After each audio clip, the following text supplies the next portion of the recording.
Small Talkers. Today, I'm delighted to bring you another special guest to inspire and challenge you and also tickle your mind. I have with me today Sonia Saini, all the way from California. We met in one of the Zoom rooms of the WBEX conference, which is a global platform for coaches. And Sonia's energy is immediately captivating. So I invited her to have a chat with me on various things. When we talk about coaching, we talk about the mindset of being positive, we talk about career changes and how to manage that, and so many other interesting things that I know you will enjoy. So here goes.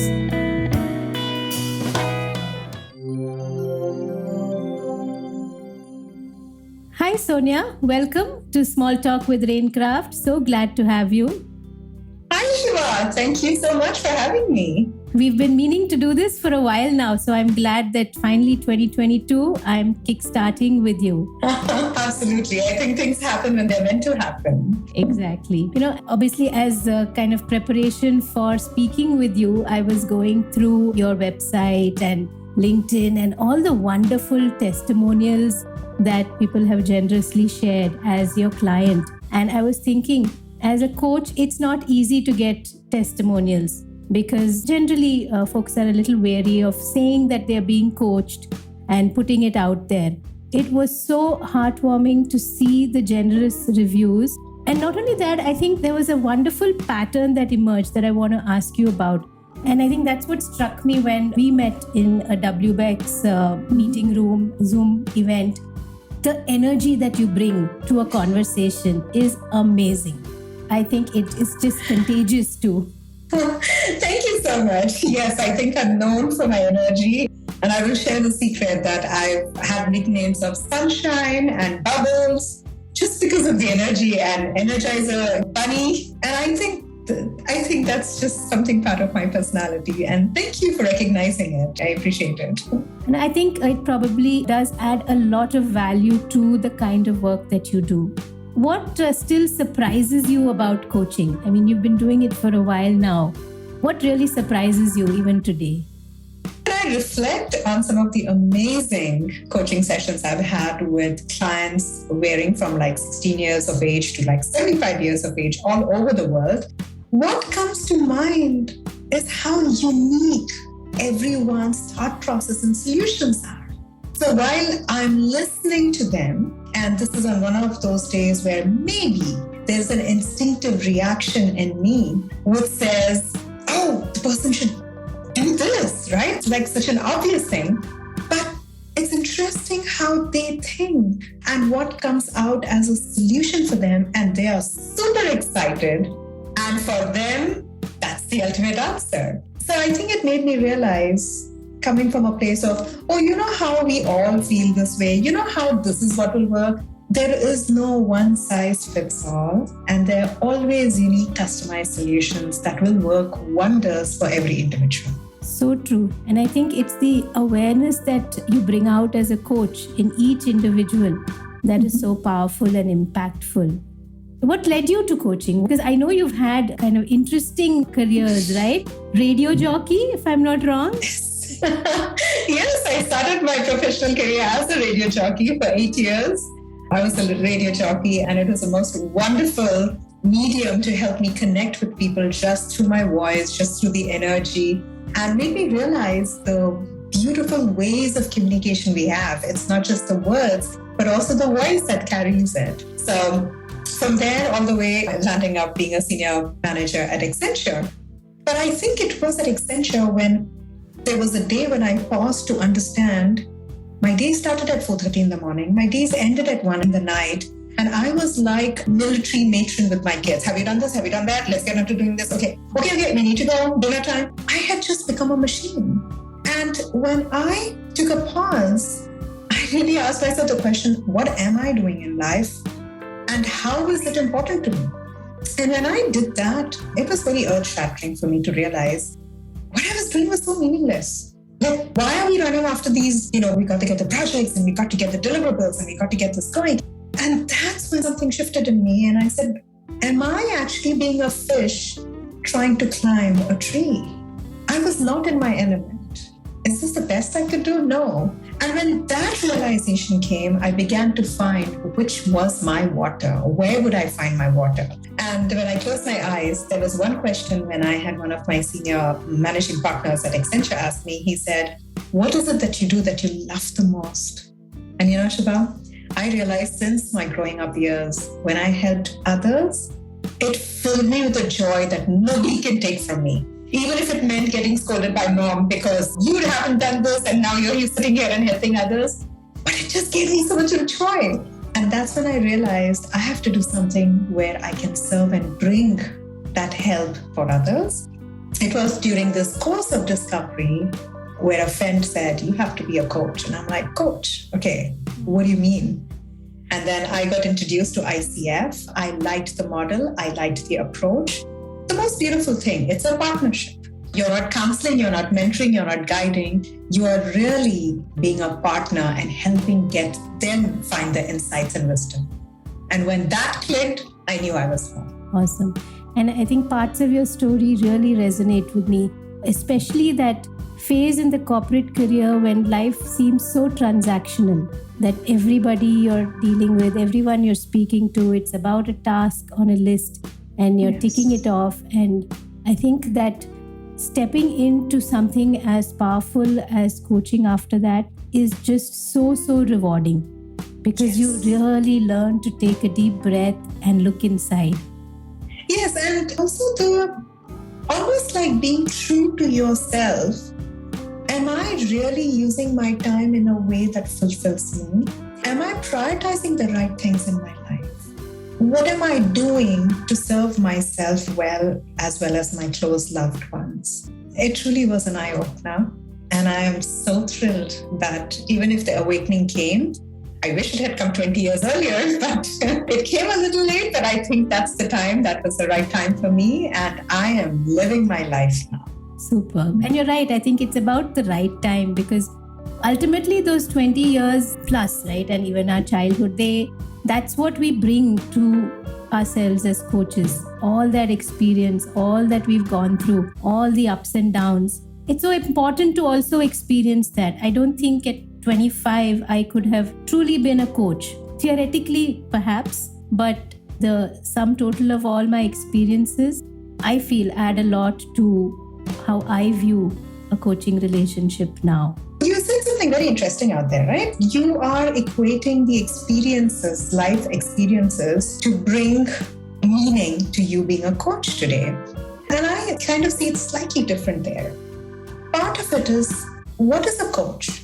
As a coach, what do you need to be doing?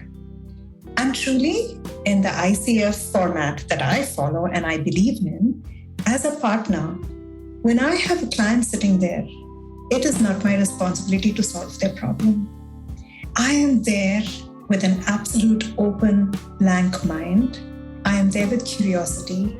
I am there with absolute listening. And I'm there with no judgment. And that's the only space I need to create. And at that moment of time, my experiences, my understanding, my anything doesn't come in play. And that is almost like a state of being detached attachment. You are attached with being committed and helping that client find their insights, but you're detached because you are not taking the responsibility. And so in that sense, what I have had in my life or not had in my life just doesn't matter. On the other hand, when we have experienced something in life, it allows us to have compassion, empathy, and also a little bit more of understanding and connectivity with energies. So maybe perhaps that can come a little in play. But in all honesty, if there's a coach who's 19 years old who actually understands this attached detachment and can be present, be curious, be exploratory, and truly have that very, very deep listening not to respond, but listening just to understand, they will be as good a coach as somebody who has been coaching for 50 years. That's my belief. Well, that's a very, very interesting perspective. And I think finally, all of our beliefs come from a little bit of what we think of ourselves or how we have been, right? So when I think of my 18, 19-year-old self, definitely the compassion was strong. The wanting to help others, to be with them, to support them, to just listen. All of that was incredibly strong. I feel I was a lot more judgmental. I hear you. With age and experience, the curiosity has gone up and the judgment has significantly gone down. That has been a very helpful tool now. As a coach, as a professional, this whole year I am really focusing on, like I was telling you earlier when we spoke, the Ted Lasso effect on me of be curious, not judgmental. And if you take it to heart, it is so powerful. It is just so powerful. So true. And I will also confess out here, I think for me, I just grew up being very non-judgmental. And it's funny, I didn't realize it at that time, but that is a superpower I have. I have always observed things in people, but it didn't matter to me what that made them. I would just observe and I would say, fine, she is choosing to be that way or he is choosing to be that way. And maybe sometimes they don't even know how they're coming across. So I would give that benefit of doubt. Then why did I just not start charging? I would have been an amazing coach way too soon than now. So, that's how it was for me. Again, my journey was that way. And therefore, I feel that the life experiences would have not necessarily added or taken away for me as being a coach. But as a person, yes, I think it's enriched me and made me something very, very different. And I want to say very nice too. I was actually going to ask you that. I feel it changes us in our personal relationships so much, right? Did you find that happening too, especially through tough times? I think there is an inner strength that you're able to call upon when you have that coaching mindset and that mindset of being attuned to your mind and your body a lot more. Absolutely, Subha. And you kind of touched a nerve when you said, right, trying times. In 2013, I want to say that was the biggest transformational year, 2013 and 2014, for me personally. And from going from our crazy lives, you know how it is. We have a small family of 4. I've got 2 boys. Husband is busy working, I'm busy working, the kids are at school, and then we have the social network. No different from any other family life that you see. And then out of the blue, and I'm somebody who's very particular about health, so I make sure that the annual checkups are done on time, the physicals are done on time. And like they always say, opposites attract. So I'm somebody who's particular about what I'm eating, working out, and really being mindful of my health. My husband is like a Buddha. He loves to eat and he will enjoy life and he's always smiling and brings that happy zen state of I am in bliss, leave me alone. I thought of working out and I'm tired thinking about it. And all of a sudden, the doctor called us. He had gone for his general checkup and the doctor called us and he invited us to come to the office to talk to him ASAP. And that's when we were just told that he had a 3rd stage malignant tumor. And yes, wow was like, I don't even know. There were no words that came out. We both sat there listening quietly.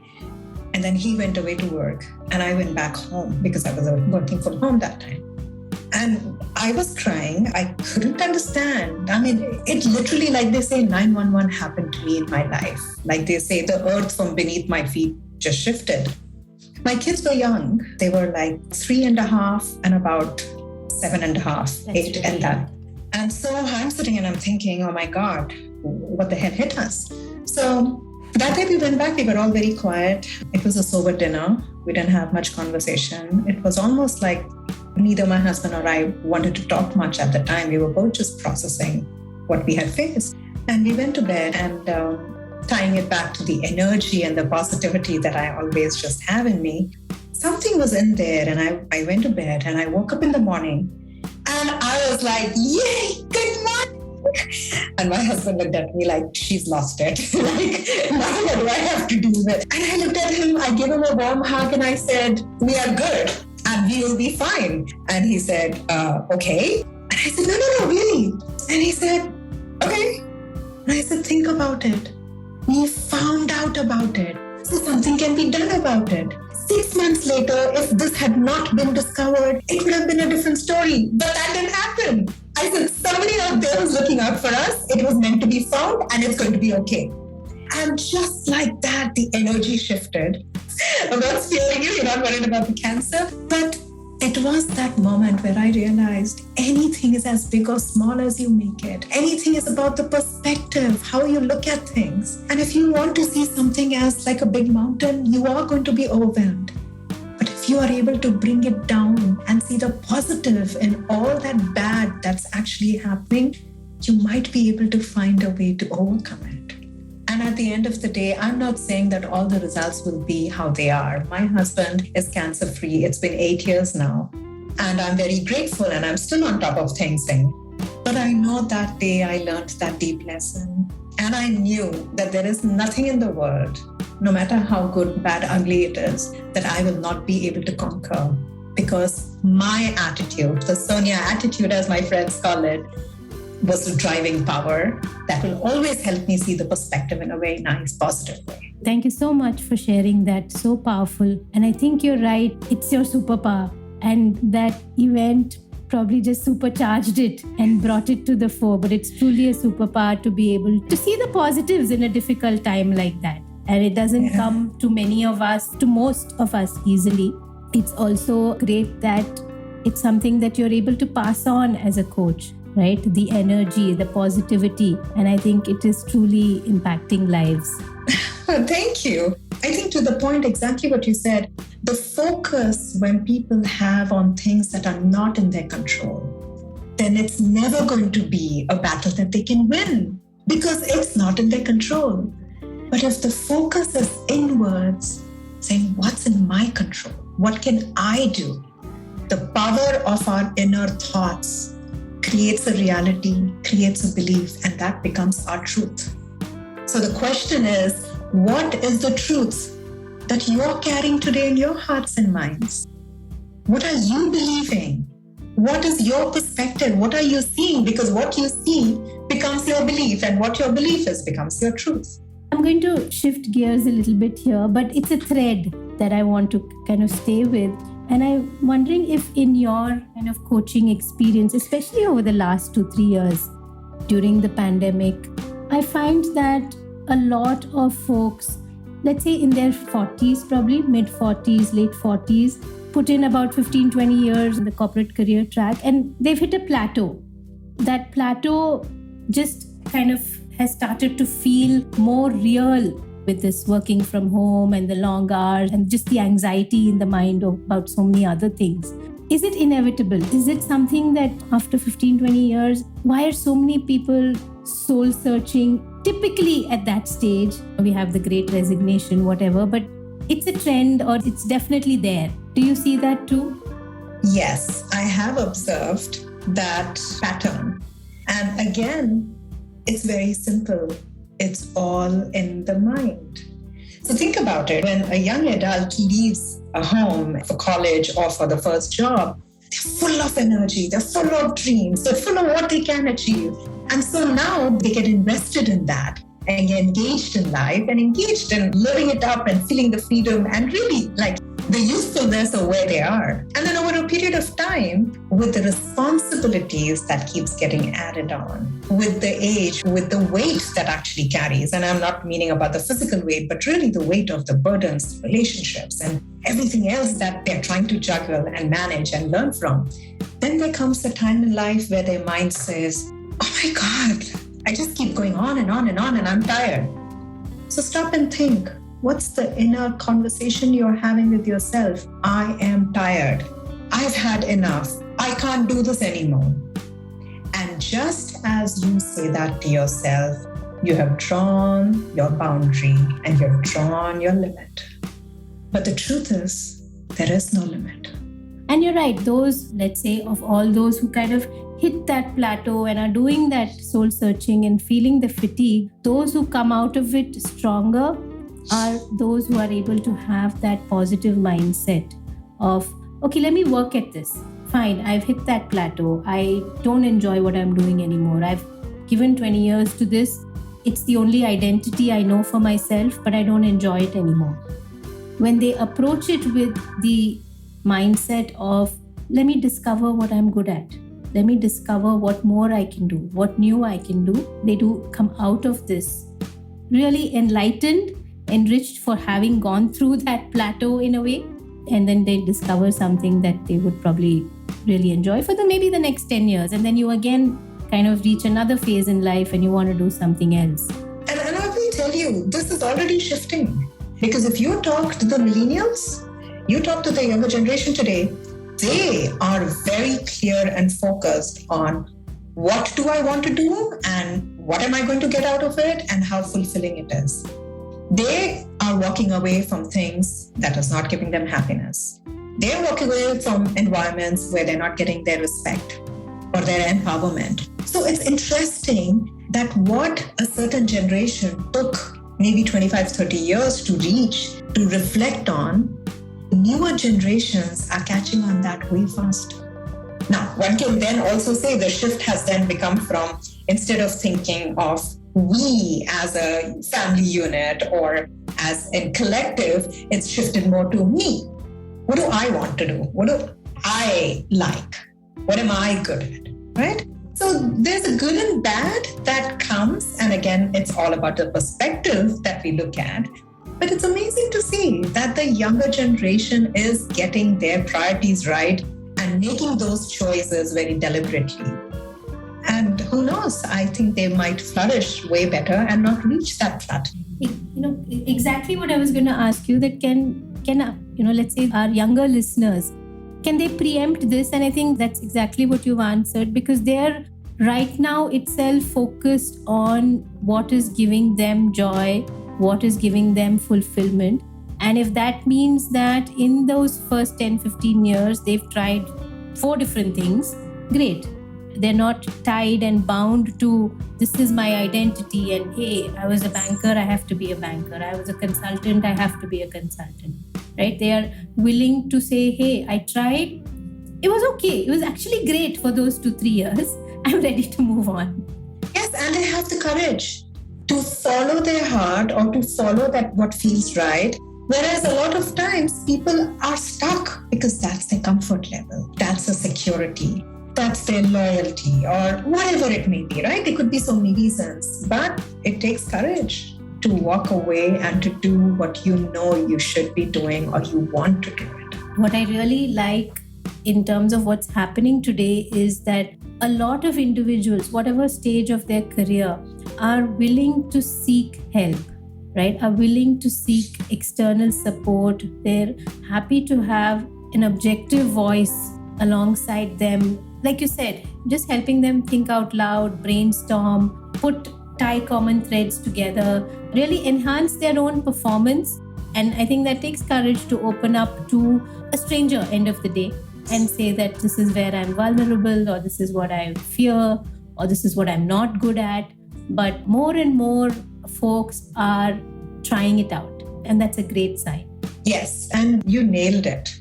There's so many stereotypes and myths associated with coaching, where the typical thing is bad performance, that's why they've got coaching, or you didn't do something right and that's why you need a coach to support you. And the saddest part is people couldn't be more clueless and they couldn't be more off. That could have been a stage and a journey of coaching at some point. But today, that's not the case. Today, like you said, you need to have the courage to be true to yourself, courage to be honest with someone else who you're trusting, courage to face what are the insights and the realities that come to you through the sessions. And then have the courage to follow through when you realize, oh my God, this is what I should be doing to really make those changes that are needed and to get the result that I want. And sometimes people can't do that, and that's fine. But to even begin being coached, you need to have that courage, you need to have that open mind, you need to have that curiosity. And today I'll say coaching is actually a privilege, and it is for the exclusive folks who have the courage, the curiosity, the open-mindedness. It is not for everyone. And I think as coaches, we think about that a lot, right? Is the person ready to be coached? And that's an important factor in making it work. Absolutely. What are some of the other roadblocks, mental blocks that you find yourself having to help that person kind of climb over Because I think a lot of folks they want to get some help, whichever you call it, a coach, a counselor, whatever. They know that, hey, it's okay now to reach out.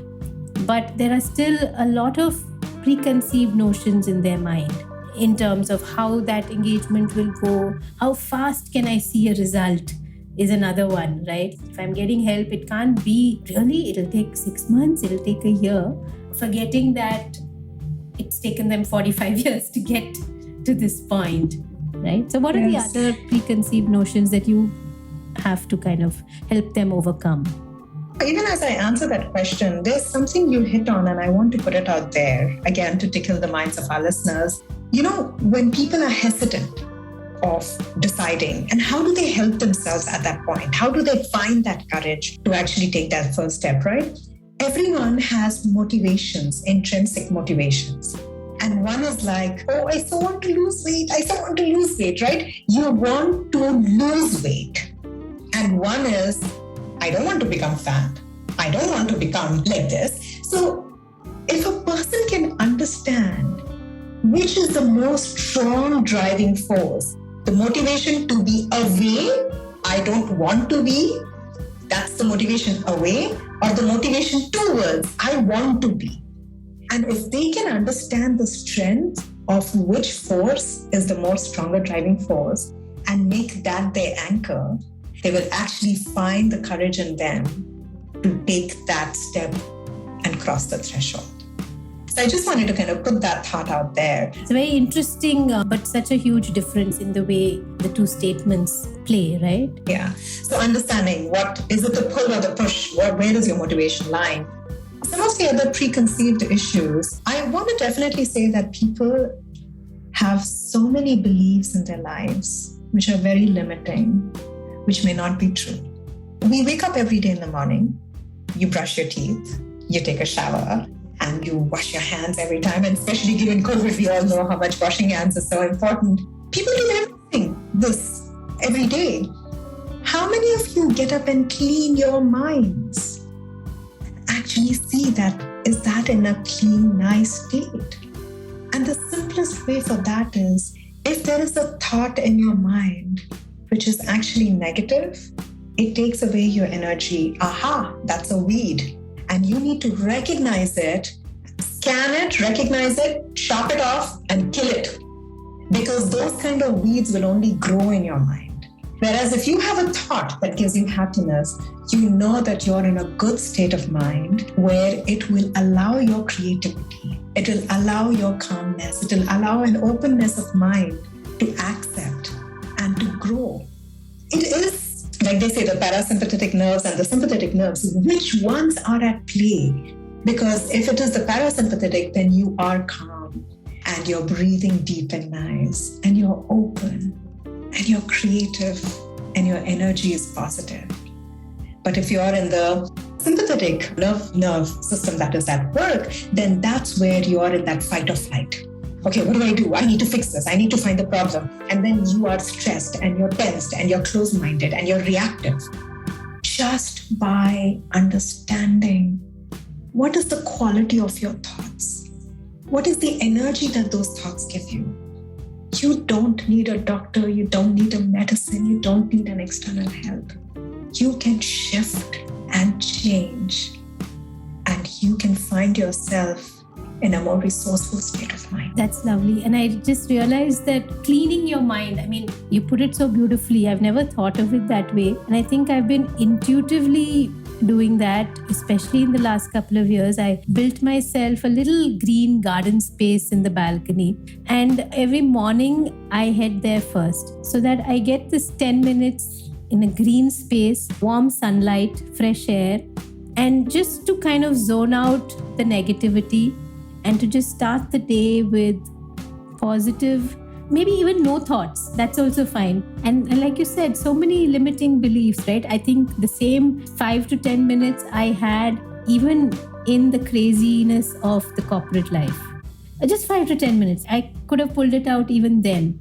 right? But the belief is that you have to keep running, you have to keep moving. This is not the kind of work or lifestyle where you can give yourself those 10 minutes. You're not on your own. You're not your own boss. You don't have control over your time and actions, but it's all in our mind and in how we approach it, and it's all possible. In fact, that's one of the reasons why I chose to be an executive coach. Because like you said, we are not our bosses and we are working for someone. And if we can have leaders out there be coached and have this awareness and this realization, not only will they shift and change their lives, but it will allow them to change the lives of hundreds and thousands of people who are working for them.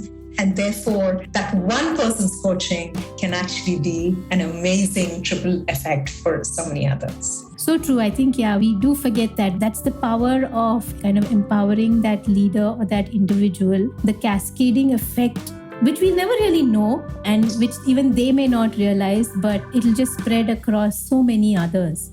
And that's beautiful. That will be very, very thankful to you, Sonia.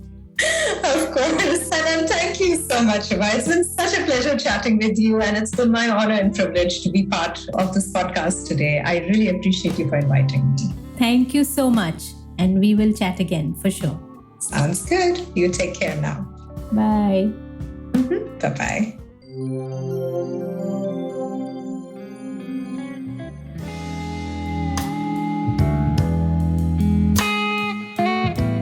Thank you for listening till the very end. We hope you enjoyed the conversation. If you'd like to leave us a note about the episode, please do write in at connect@rainkraft.in or drop us a voice message at speakpipe.com/rainkraft. All the details about our guest today and how you can find us on social media are available in the show notes. So please do have a read and catch you next time.